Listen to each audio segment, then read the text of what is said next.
दुर्गा नदी के किनारे बसा एक गांव फूलपुर। गांव में कुछ 100-150 लोग रहते थे।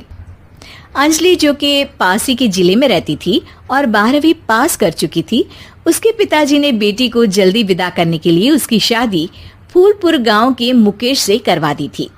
मुकेश कभी स्कूल नहीं गया था और इस कारण वो पढ़ा लिखा नहीं था और बाकी गांव वालों की हालत भी मुकेश जैसी ही थी। मुकेश के घर में उसके माता पिता भी रहते थे। सासू माँ, मैं बाहर मंदिर तक जा रही हूँ, आधे घंटे में आ जाऊंगी। अरे अभी कहीं जाने की जरूरत नहीं है, चुपचाप जाके रसोई में रात के खाने की तैयारी करो। और ये घूंघट क्यों हटा लिया है तुमने?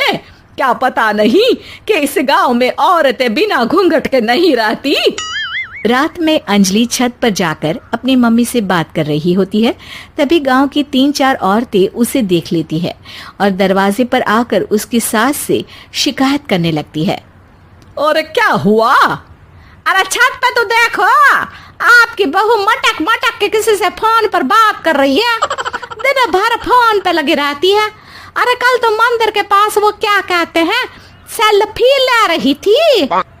शहर की बहू रखना अच्छा शान की बात है, पर देखना इसके लक्षण से ये तो तुम्हारे परिवार को बदनाम ना कर दे। ये पहली बार नहीं था जब सास से गांव के लोगों ने अंजलि की बुराई या शिकायत नहीं की हो। अब तो ये रोज की बात थी।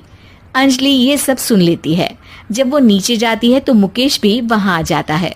सास कहती है, बेटा, लोग घर आकर शिकायत करने लगे हैं बहू के कामों की, देख लो। पति हो, संयम से रखो इसे।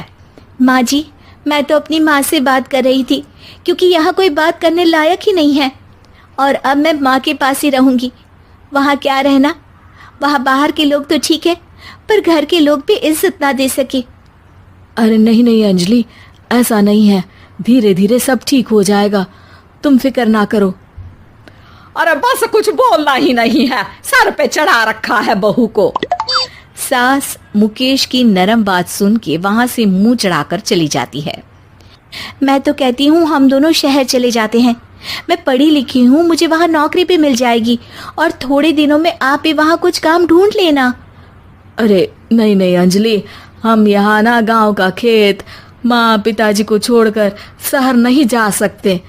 माँ पिताजी को कैसा लगेगा और गांव वाले क्या सोचेंगे? ये कहकर मुकेश सोने चला जाता है और अंजलि की गांव वालों